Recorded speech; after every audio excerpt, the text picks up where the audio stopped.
Brennan said that just seeing so many red jerseys in the frame was what stood out to him the most about the defense in week 2 versus week 1.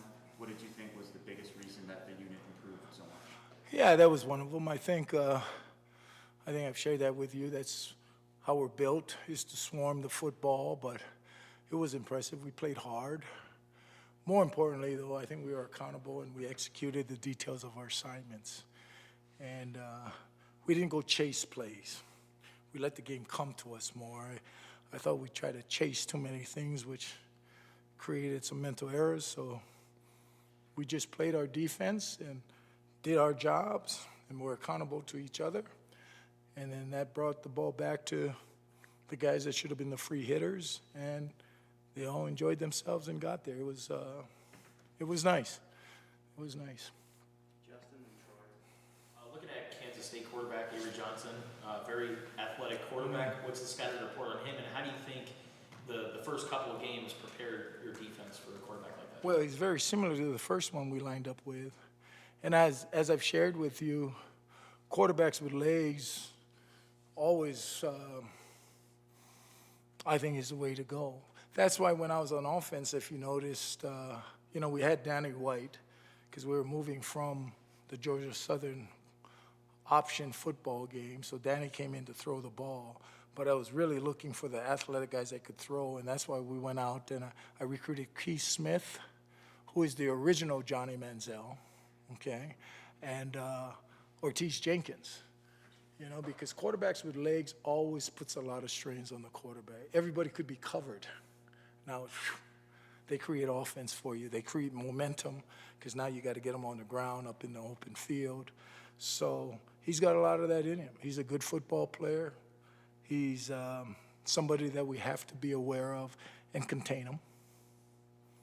Troy and then Brian. Kind of going off of that with Kansas State, DJ Giddings, the running back for them, it seems like a very versatile player, not only in the rushing game but passing game as well. Well, I think they have 3 running backs that are outstanding players, and I got a lot of respect for Kansas State.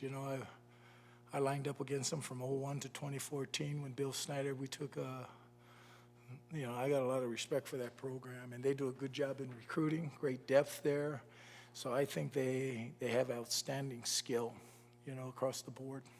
And then kind of going off of that, since you played, coach games at Kansas State and been in that type of environment, what have you told your defense about playing on the road in Manhattan and going into that environment? Yeah, I think it's like any place when you go on the road. It is a good environment to play in.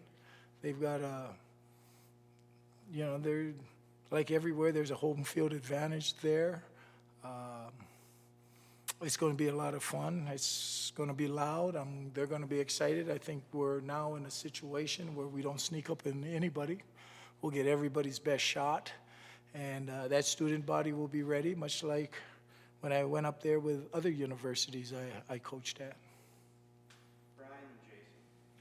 With the crowd noise that you guys have been pumping in practice and then trying to still call in plays, how important is it to make sure that the communication, not just from your staff to Jacob, but then Jacob to everyone else with all that noise? Yeah, I still think you have to use the hand signals and that being part of it.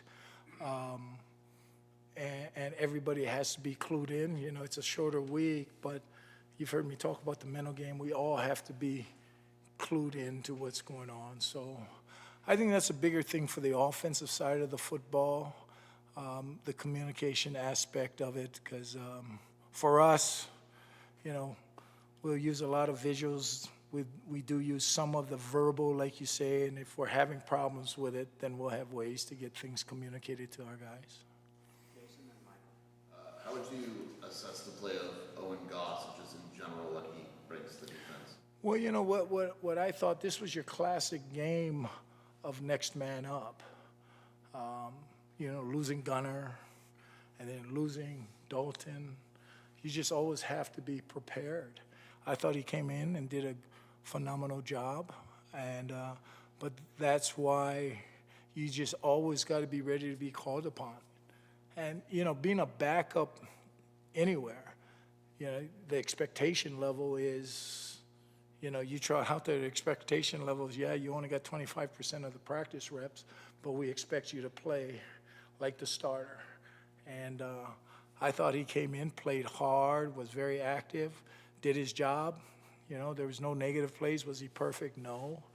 But, you know, no matter what, whether it was after the New Mexico game, I think somebody asked me the question, yeah, we got to play better next week.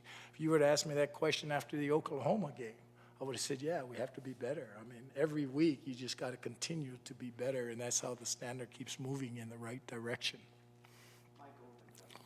You were at Texas when Vince Young was at Texas. Yes. What was it like to practice against him and then to watch him play? Oh, gosh. Just happy he's on our side, you know. So, but we had a great football team there. I think arguably one of the, when you throw out who's the best football teams ever, I think that 06 Rose Bowl team of Vince Young, and, you know, I had 3 first-rounders, a second-rounder, and a fifth-rounder in the secondary, and the fifth rounder should have been a second-round, played 10 years, started for the 49ers in the Super Bowl. You know, he just played his senior year hurt. So we just had a great team. But working against VY when he was a freshman was just a great look for us. And that's what we try to instill with these guys here too. But it was always fun. So we averaged 50.3 points a game that year.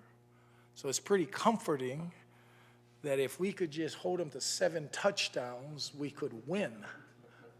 And then we lined up against USC in the national championship game. And we were second in scoring that year because USC averaged 50.4. So I was like, holy cow, maybe that 7 touchdown thing might happen. Not really. I knew it was going to be a hell of a game, and it was. That SC Texas game was a lot of fun to be part of. With their running backs and just their system, is there an opponent, whether it's this year or last year, that their offense reminds you of? You know, the quarterback's legs is the biggest thing. So the Pac-12, you know, the young man that was at Washington State that's now there was very elusive in the pocket that kept game plays alive. He's a little bit of that. He's much more like the young man at New Mexico, you know, where when he gets into the open field, this one's faster than the other one. The other one had just really quick feet, you know, very elusive. But this one can get downhill and hurt you with his legs. So nobody really jumps off the screen from a year ago. But, you know, I have lined up with guys like this. You know, a young RG3 was like that, you know, where he would run 4.3. Once he got like VY is later in his career where he could spin it and complete 70%. It's just, they get hard to defend, man, you know. Michael and then Jason. Chase Kennedy's had a nice start to his career here at Arizona, kind of similarly built to Russell Davis, not the biggest guy. What do you think makes Chase an effective player? Great motor, just really practices and plays hard. And all the great pass rushers I've been around, you know, the Brewskis, the Rakapos, you know, I can drop some names on you. You know, there's athletic ability, but it's the motor, the relentless pass rush, just keep going, you know, and he's a relentless football player, really learning the system. So, you know, having that kind of speed on the field also helps you now when you're chasing down quarterbacks, or there are other skilled running backs that can really run when they get out on the perimeter. Last question, Jason. When you're watching film at K-State, do you go back to last year's games with Avery as well? Do I go back to which one? I'm sorry. Last season's games as well. You watch film on those, and I'm just kind of curious. They have a new offensive coordinator. Have you seen differences? Well, you know, that's where you always go. Like the opener had a brand new offensive coordinator, so you have to go search where they've been, what staffs have they been on, when he was when he wasn't the OC, who influenced them, you know, so you have to keep digging.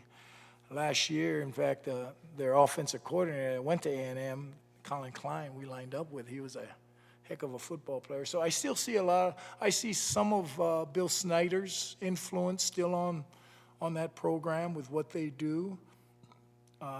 So yeah, we had to go back and look to see what's been carried over this year when there's a different signal caller. But I think we just still have to trust these first 2 games and see where we're at, much like probably their defensive coordinator is doing with us. They had to go back and see what Dino's done in the past, Brennan and that group's done in the past. What have we done here with Noah? So, it's always, and then, hey, let's just get a start and stay loose and adjust. Let's see where this game is going. All right, that's our time. Thanks, Duane. Yeah, thank you, guys.